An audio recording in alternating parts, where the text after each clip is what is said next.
Hello and welcome to another instructional design micro lesson. In this lesson, we're going to look at animation triggers once again in Microsoft PowerPoint. So let's do a quick refresher on what a trigger is, animation trigger more specifically. It's going to be clicking on something. Can be a graphical object, can be text, whatever you want, oval shape, rectangle, to display something or make something go away or emphasize something, which are the three animation techniques that are available in Microsoft PowerPoint. So in this case, we'll try to display this text when we click on the button. So just two steps. First of all, put an animation in. So I'm going to click on my animation ribbon and I'll select something real fancy like fly in, just because it seems to be right there. And now the second part.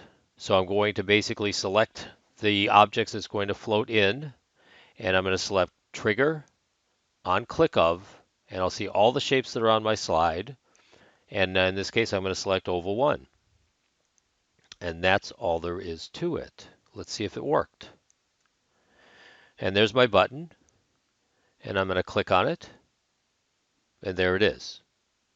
Okay, it's just that simple.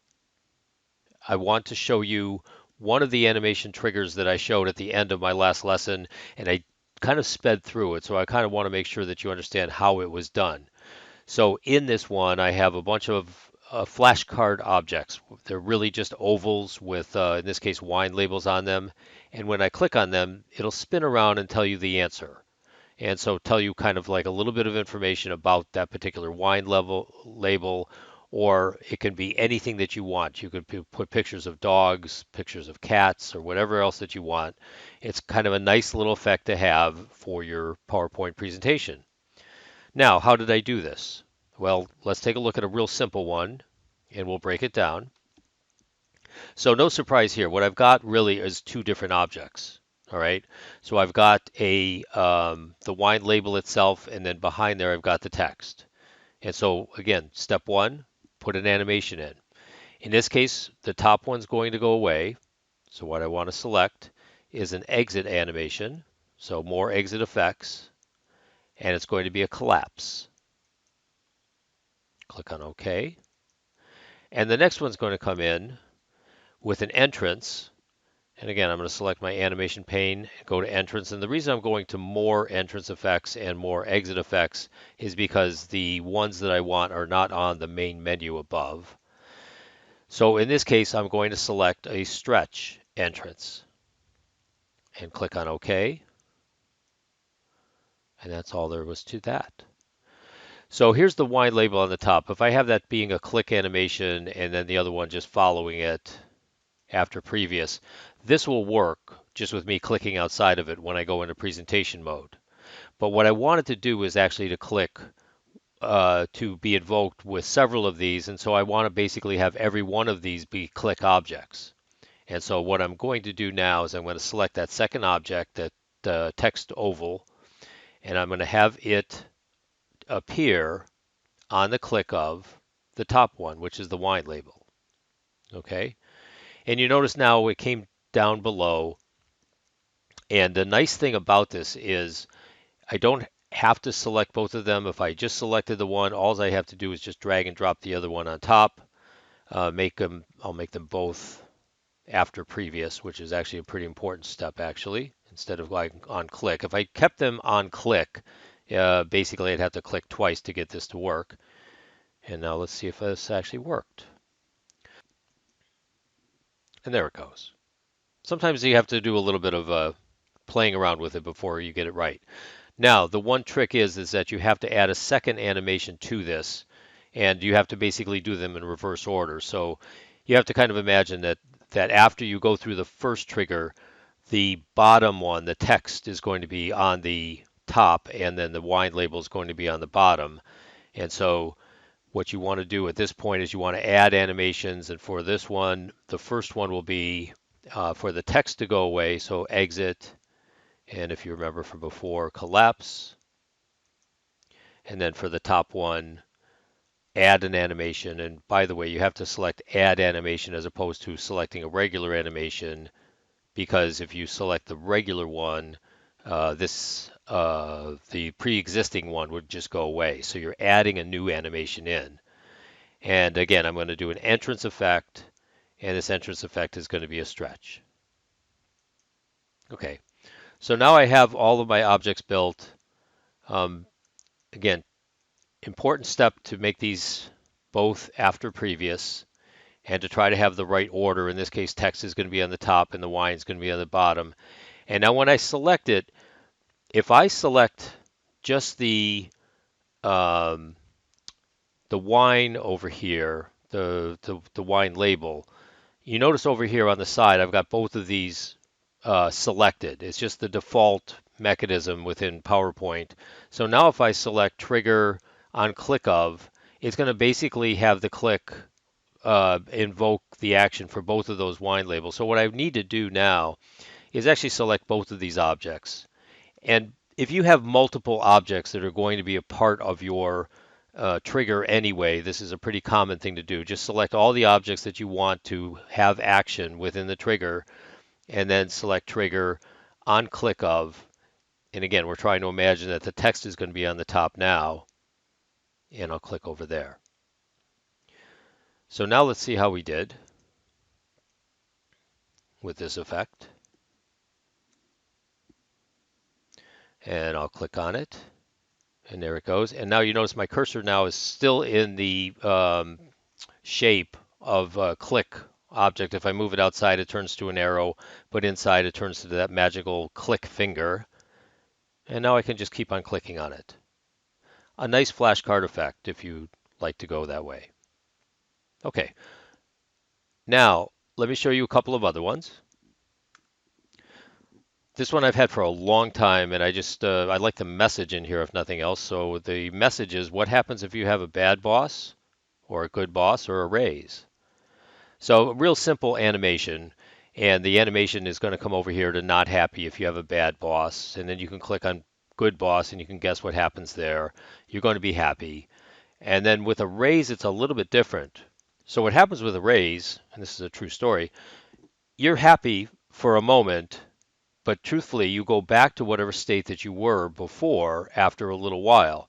So if you have a bad boss, you're going to be happy for a little while because you got that raise, but if you're not happy because of the bad boss, it's going to go back to where you started from.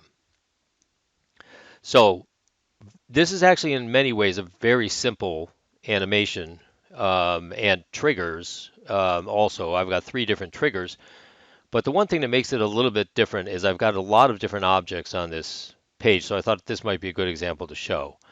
So um, first of all, the animations are simple motion tracks. It's either going to go left, it's going to go right. In this case, I added 2 of them, one that goes right and one that goes left.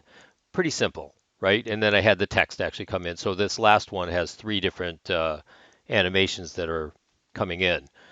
But if I decided I wanted to do more than that and have a few of maybe the happy ones have to come in also, and this is maybe not a great example, but I've changed my mind and I want to add another couple of things to my trigger, I can do it really easily. So let's say that I want to have these things come in and maybe be a fade, or I probably could come up with something a little bit better than that, but let's just use fade for now. So what's going to happen over here is that any additional animations that you have are going to be outside of the triggers. But you may guess where I'm going with this one. And then I can take happy 1 and basically put it over here. And I can take the happy 2 and just click and drag it. And I can take happy 3 and click and drag that as well. So now I basically have all of those, and this won't look like, oh, this is so much better. But you'll notice I don't have those coming in. But when I click on bad boss, happy comes in. And when I click on good boss, then happy comes in. Again, it's just another way to manipulate the trigger in the animation pane. Okay, let's go on to the next one. So the next one for me is actually really fun. So I've got 3 different balloons here, and I can click on them to reveal an answer. So reality of this potentially could be what is the correct answer, A, B, or C, and you could have some text blocks up here to ask a question, and then have people guess, and then you pop the balloon. Okay, so the lesson out of this one is that sound, audio, is actually showing up in your animation pane. So when I put in an audio sound, and I'll break this down and show you how it's done, I'll go to Insert and My Media, Audio from a file, and this could happen with any kind of audio file that you want. So you could have this trigger set up for a talking head on the screen who might be talking, and then you want basically click the button to hear the message from our CEO. Click the button to hear from Jim in sales, and so on and so forth. And so um, you can have this sound could be anything that you want. In this case, I've got the sound being a little pop that we're going to put on the balloon. But again, many, many different possibilities. Now, one quick thing on the sound and video. By default, if you put in audio or video, it's going to come in as a click object. Okay, so what you want to do in many cases is have it play automatically, but you don't have to. You can actually just leave this icon on the screen and then tell people to click on it to hear the audio. It's not quite as cool as having some sort of button that makes it start. But so once you do that, let's go back over to my animation pane now. And you can see that this pop is actually showing up as an animation because it's basically entering or getting started as a bit of an animation action.